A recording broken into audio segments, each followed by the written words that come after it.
Dnes je to veľmi zaujímavé témy, sú tu určite, je to Trust Tech a rovnako aj Green Tech. Opäť máme 3 pódia, máme výstavu, expo, máte možnosť si vybrať z bohatého programu. V každom prípade my budeme na tomto pódiu Sitel Stage venovať sa téme Trust Tech. Ako inak súvisí s bezpečnosťou, s ochranou technológií, s ochranou sietí, budú tu jednotlivé témy, budú tu jednotliví rečníci. Podľa programu mal byť prvým rečníkom Alexander Hanf. Ospravedlňujem sa však, v rámci nejakých zdravotných komplikácií a problémov sa nemohol dostaviť. Napriek tomu sme pre vás pripravili veľmi zaujímavého speakera a práve ten vás prevedie a má pre vás akéhosi sprievodcu, alebo dá sa povedať po anglicky guide, technológiami, inováciami a hlavne cyberbezpečnosťou alebo cyberbezpečnosťou, bezpečnosťou v oblasti IT. Takže ja pozývam na pódium a verím, že je pripravený tal Catran, ktorý vám tieto témy ponúkne. Nech sa páči.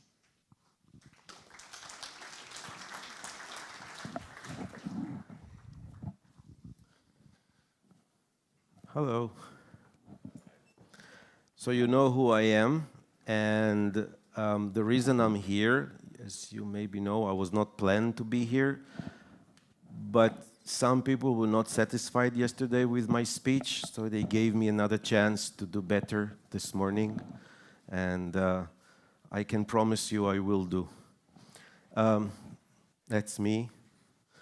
And everything you need to know about me is here. So I should expect a minimum of 60, 70 invites on LinkedIn. If you want to see me half naked, then on Instagram, that's really optional, not a must. The nice thing about this morning is that actually I got a message near 8 saying the speaker of today is sick, he's okay. And that I get this opportunity to stand here and talk to you. I would assume that 99% of you would faint if that would happen. For me, that's the best message I could get this morning. Why? Because some of you were not yesterday, and I have a chance to inspire you some more, but I just need to connect it to cybersecurity. I don't have a clue how to do that, but I will try. And do you know those programs where you get to grill? So you can grill the speaker and you can amaze me with tough questions. Why do I invite you to do that? Because you will not. Because you are who you are, and you think that sitting in your comfortable chair somewhere in the dark, although there is light and I can actually see you this time, kinda, is okay, and I think it's not okay. I want to push you out a little bit from your comfort zone, because most of us kind of live in this comfort zone. And let me tell you, in December I will be 54, and I can tell you from my age, life is just too short.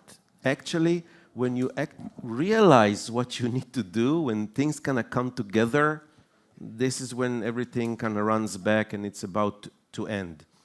I wish I had someone like me in your age telling me this. I am probably not sure if I will actually get it, because your parents tell you all the time, you need to learn, do your best, learn. And you kind of, enough, don't want to learn, let me do something else. But they tell you, listen, there will be a time when you will say, oh, I should have learned. So this is this conversation now. This conversation is about you waking up. And this waking up, I will have part of it, but you need to have part of it. And what you stand to gain is a little bit of stardust. It's a little bit of an opportunity that you came here anonymous today, you're in your seat, and those who heard me yesterday, let me guess you're sitting next to someone that you know. You know, this is what I know that you're doing right now, because I can go everyone and say, who is next to you? And you will say, a friend. Of course, you came to mingle. Makes sense to sit next to someone that you know. This is exactly this comfort zone that you need to step out of.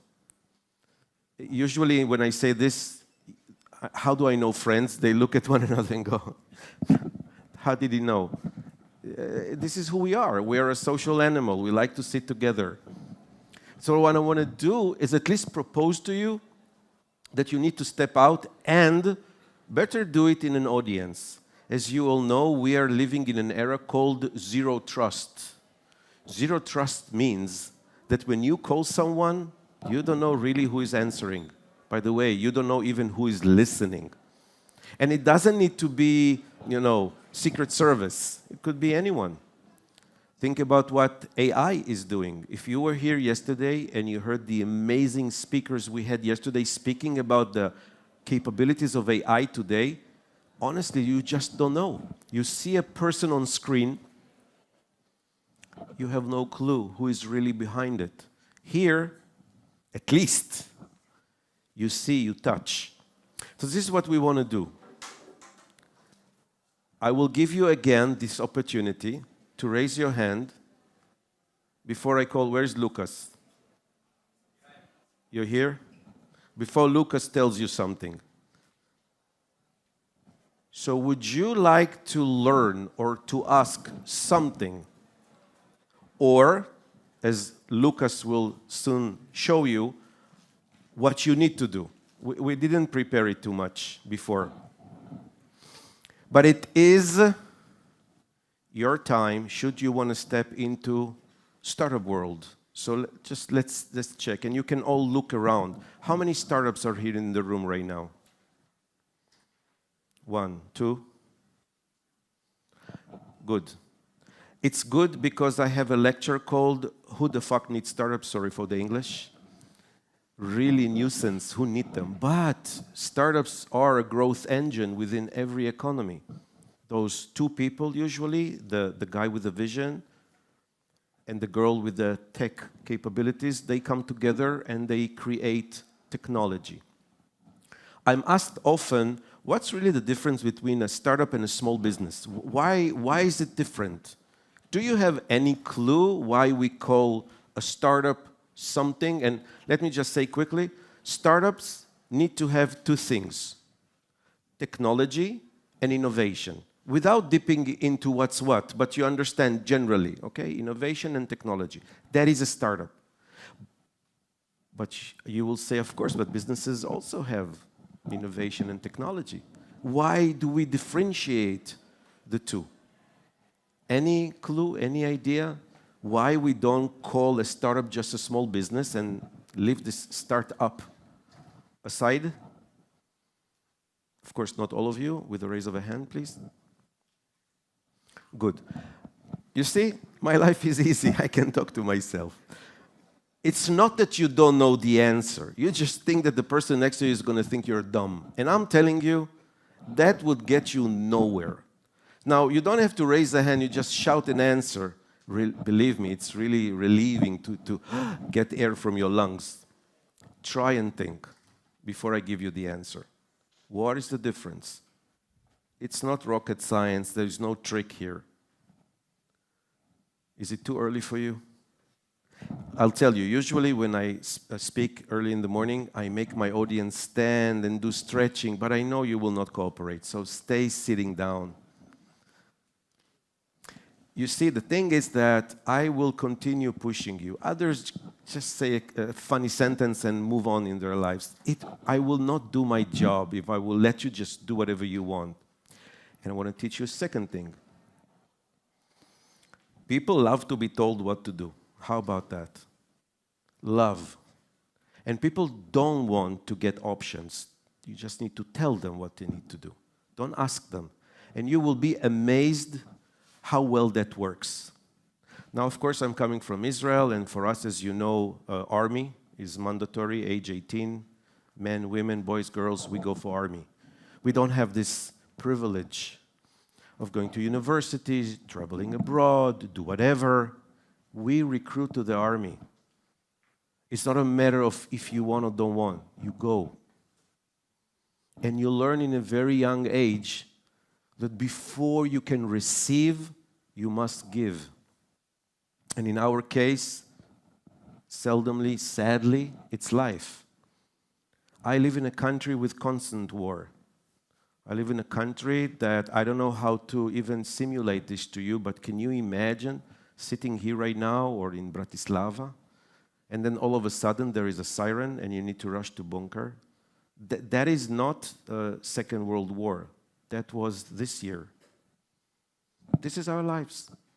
And it's not just near the border. It's in the center of the country. It's in Tel Aviv, which you heard about. You heard about Tel Aviv and Jerusalem. You live a sense of urgency. You don't say, I will do tomorrow. Not because really tomorrow we're going to perish and disappear. No, we're a strong nation. We have one of the strongest armies in the world. That is for sure. And we are strong not because we lift weights. It's because we are strong on technology. We started in 1948, and we started with, I think, like every other small nation, asking for the world for help. We didn't have much. Israel at the time, and even, of course, before that, was, I don't know, desert-like. We have a sea all along the country on the west side. And to drive from the sea to the border of the other side in the east is 45 to 1 hour drive. Length, you drive it in 6 hours, and that's it. This is what we have. And on that space, we have near 10 million people. We started by asking the world for help. And the answer was optimistically positive. Say yes. Until we really needed something. And then the answer was no. And what we learned is we need to be self-sufficient and self-reliant. What we invented, we did not invent for the world. We invented for ourselves. We did not invent Waze. Do you use Waze when you drive? You know it was invented in Israel? Small country, not too much traffic, but at least it gave an idea. How about that? And it was acquired by, who acquired Waze? Volvo? No. Google, yes. So Google actually bought Waze for how much? $1.1 billion. And that is a long time ago. And I can go innovation, which you are using, Google Complete. When you type in Slovak and it knows that it's English, is us. When you eat, I don't know, irrigation, cherry tomatoes that you heard, Mobileye is us. Many chips that you use in your computers are us. Mellanox, internet is us. This is not fairy tale. I mean, you can Google it. Of course you won't, but you can Google it. And what we don't have as Israelis, which is my nationality, we have as Jewish people, which again, as you know, makes my life talking about startups very easy. Jewish, rich, Israeli, startup nation. Can you say that? Can you stand on stage and say, I'm the best? Try it. Really liberating. And you know what? People don't care. There will be no one of you saying, excuse me, we don't think you're the best. Just because you're nice. But if I say it many times, then you will also start to believe that we are the best. And you know how I know? You know the NASDAQ? Did you hear about the NASDAQ? Google and see. Number of Israeli startups and companies traded in NASDAQ is more than the whole of Europe combined. You need to understand that the community doing high-tech and startups of my country is a total number of 350,000 people. It's not the 10 million doing that. It's a small portion. Comes to tell or comes to show, it's about people. And to explain what I asked you about, the difference between a startup and a small business, well, usually you will see that a small business starts with a someone who worked as a someone and decided to grow, meaning I worked as a hairdresser and then I decided to open my own salon. I was working in a supermarket and then I decided to have my own chain. So I come from the business, and usually You start as a small business, but you know the market very well. Startups, they have no clue. Startups know to do mainly one thing. Look for problems or come up with a problem, a need, make a solution via technology, and then they need to look who needs that. They need to do a market survey because they have no clue. That is the basic of everything. And then it grows. In 2021, my country, men and women in startup world, raised money.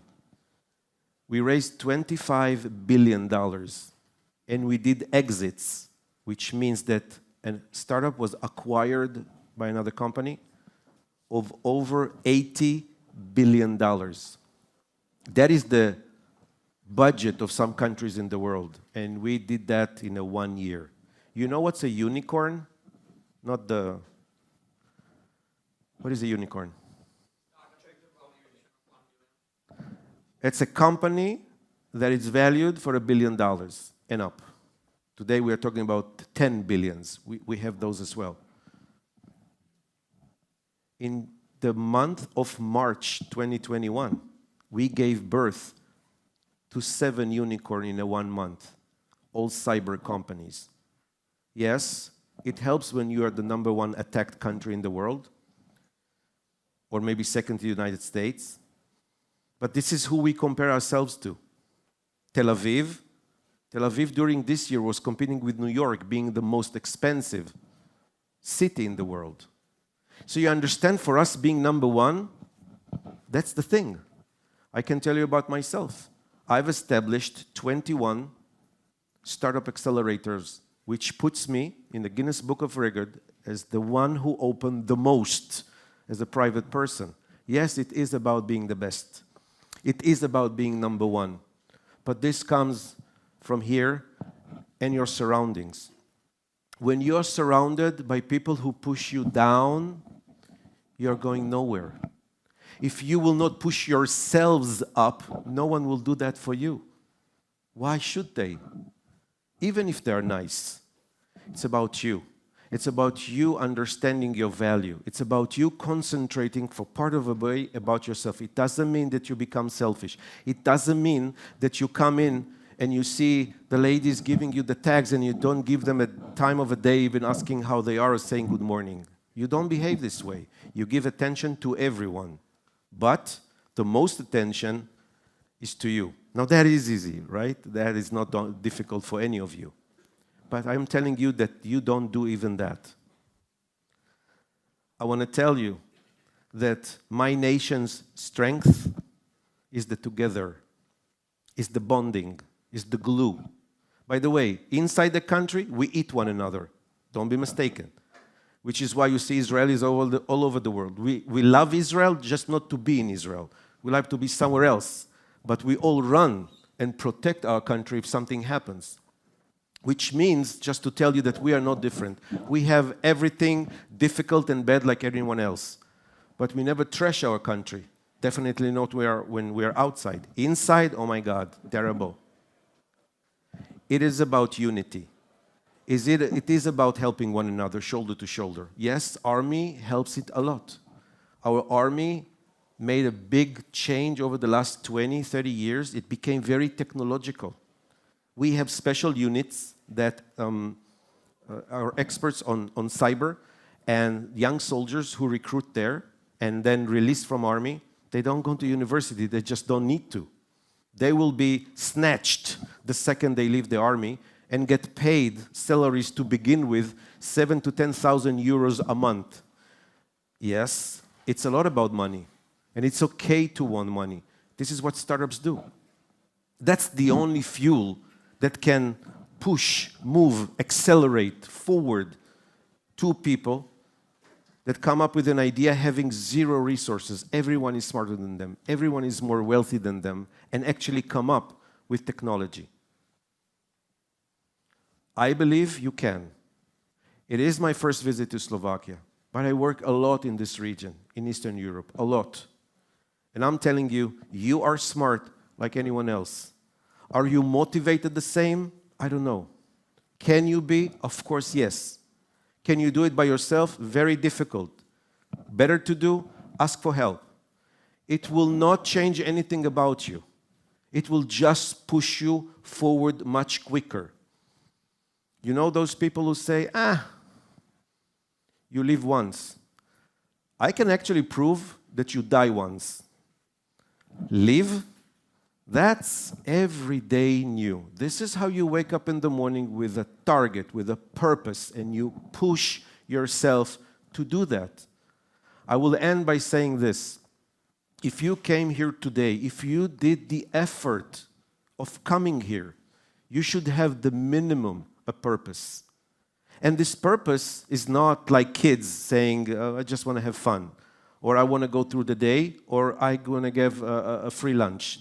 That is not what you're doing here. You should know why you're here. And it is okay to come to such a conference with a one mission of a 1 hour and go and make this 1 hour worth your while. Gain something from it. Gain. Go out happy and saying, I did something. This is why you are here. Now, when I say we didn't plan this, I didn't know Lucas is going to be here. Actually, Lucas was yesterday as well in my lecture. He even didn't say hello, which is fine.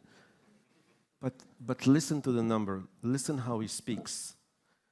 This is how you should sound. To the point, quick, explanatory, welcoming, come, talk to me, help. I need help. It's fine. This is the stage for you. So if Lucas did it and is now selling 1 million, maybe you should start by selling 1,000 or 100, but start. And honest, I'm giving you the stage. And the stage would mean that, well, I do it often. I kind of drag people from darkness and put them here and tell them to pitch something. Now, I know that most of you kind of looked and said, God, don't let him call me or reach out to me. I will not do that. I used to do that. Now, this is your stage. This is your stage, meaning that, like Lucas, you stand and you advertise yourself. You get to say what you do if you have a company or a startup or a business. You say, maybe I need help with something, because there is no doubt in my mind that the 100 will always beat the 1.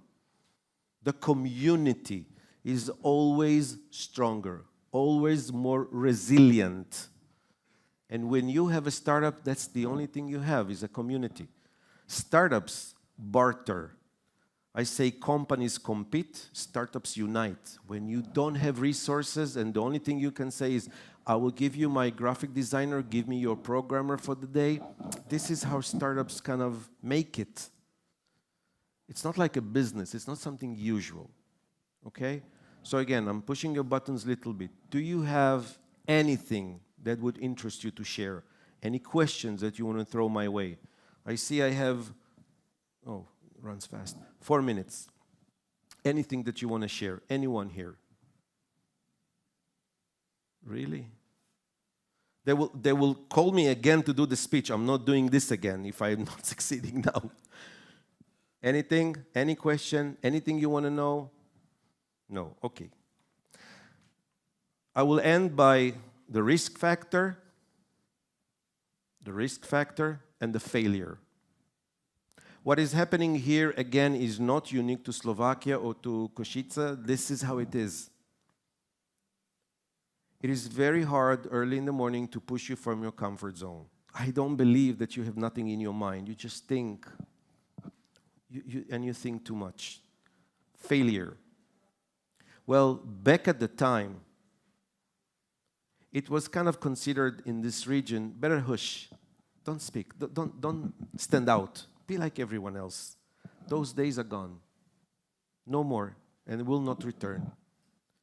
Meaning, failure, if you ask me, that's a milestone, that's a block towards success. You need to fail. You need to learn to handle failure.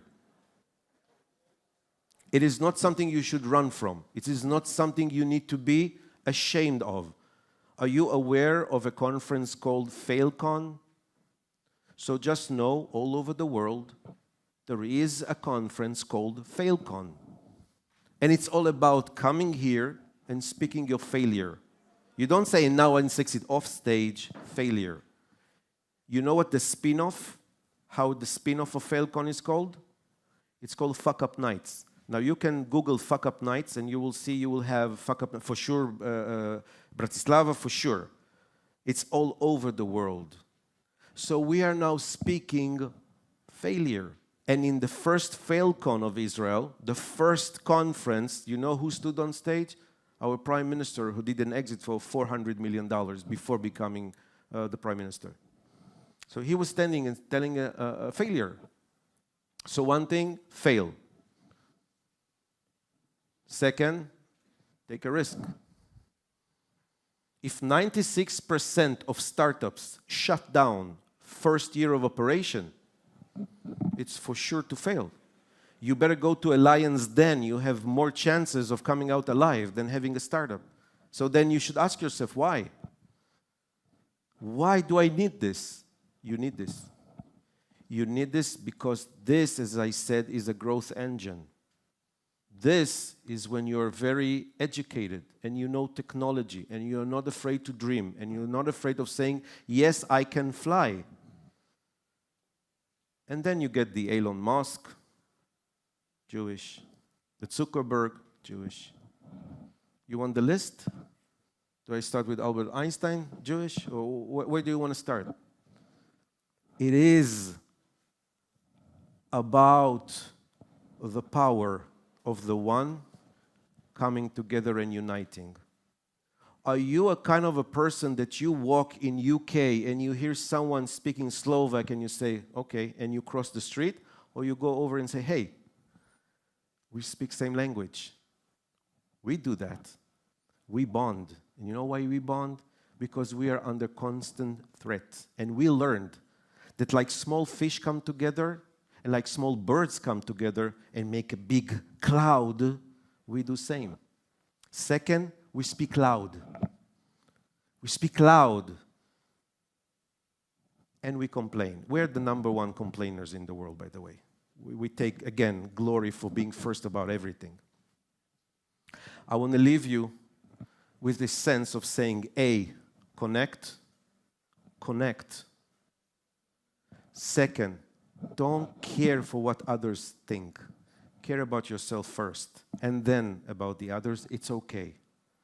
It's okay to dream to be rich, but dreaming about being rich and not sending the lottery will keep you poor. So do. Don't be afraid to fail. Take a risk, a reasonable risk, but take a risk. Stand out from the audience. Show that you're the best. Say that you're the best. Be arrogant. People don't care, but at least you will be noticed. At least you will be self-motivated. I want to thank you for this opportunity to speak again. If someone is sick during the day, believe me, I will be here just until 12 when I need to leave for airport, which is not long. Thank you so much for being here today. Love to meet you, love to connect, and bye for now.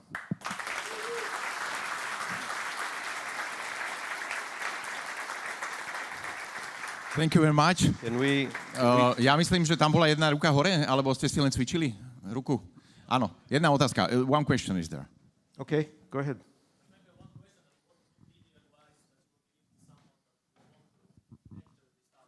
Someone who? Okay. Very simple. Move fast. Run.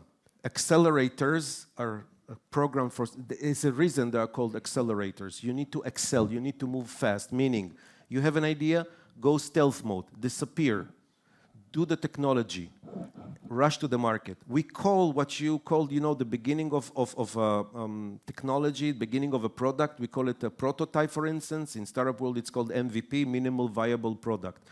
We say that if your MVP looks good, then you are late to the market. It needs to look something like, I don't know, you cannot even recognize it when it's a full product, but at least it does the one thing, which is why you started all this. So work fast, rush to the market, validate it, okay, and launch. Don't run for investors. It's always too early when startups go to investors. No need for that.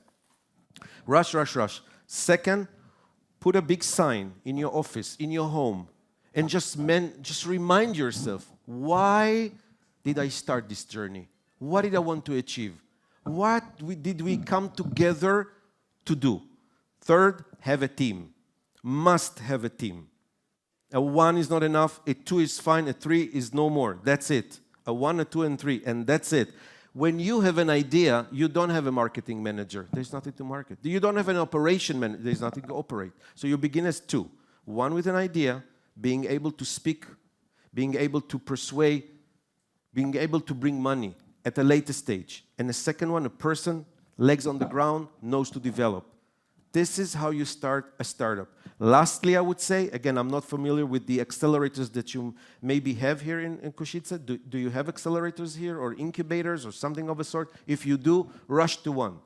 This is where you need, that's your school to begin with. They will give you everything that you need, including a lot of you, which I'm sure can be good mentors, can take your life experience and then share it with the young people who do startups. And young is not an age, it's knowledge, it's experience. That's young, okay?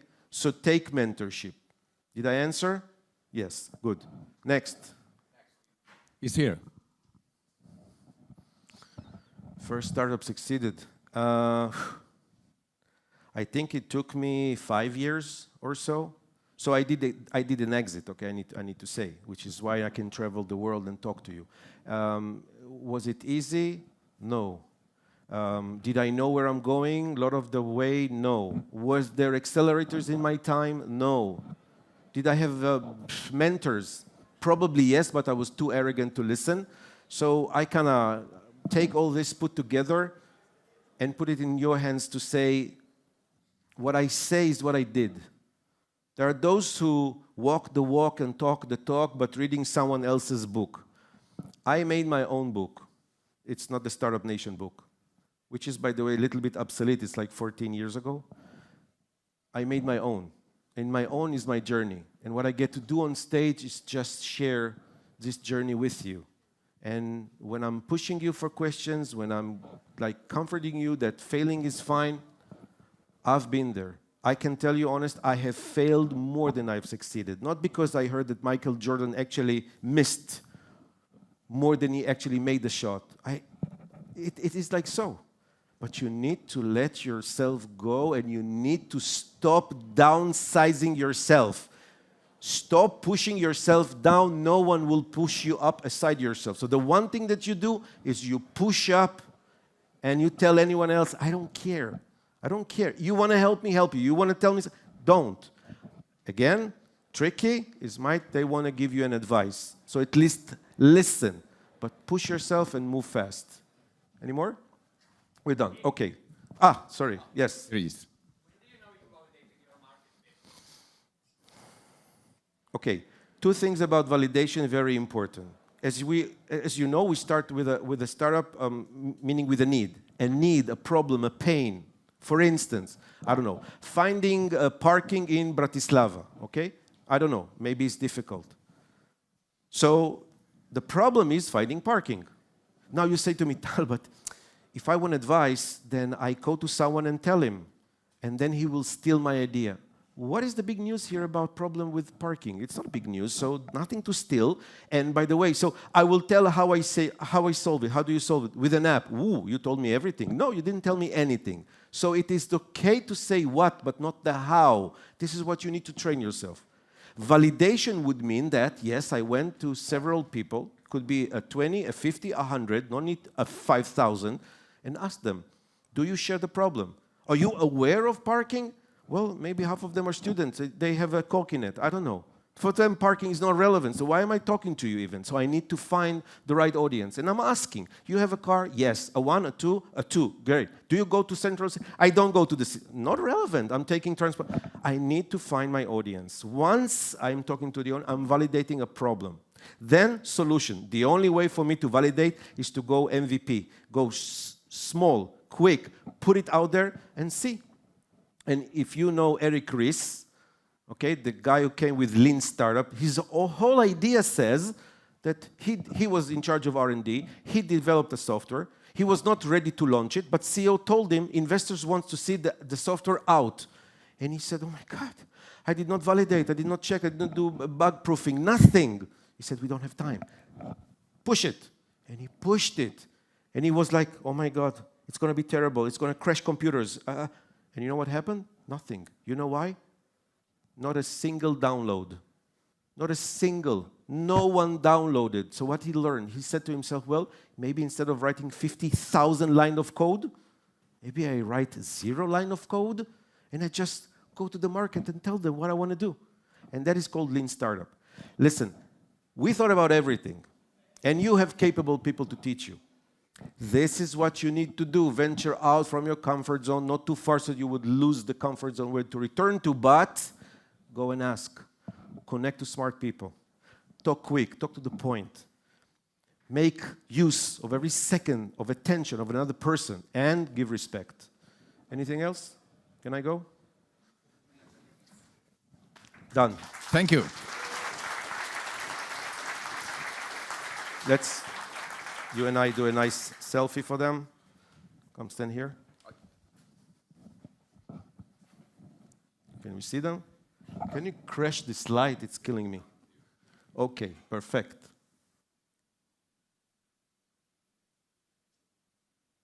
Wait, don't move. No. That's it. Thank you.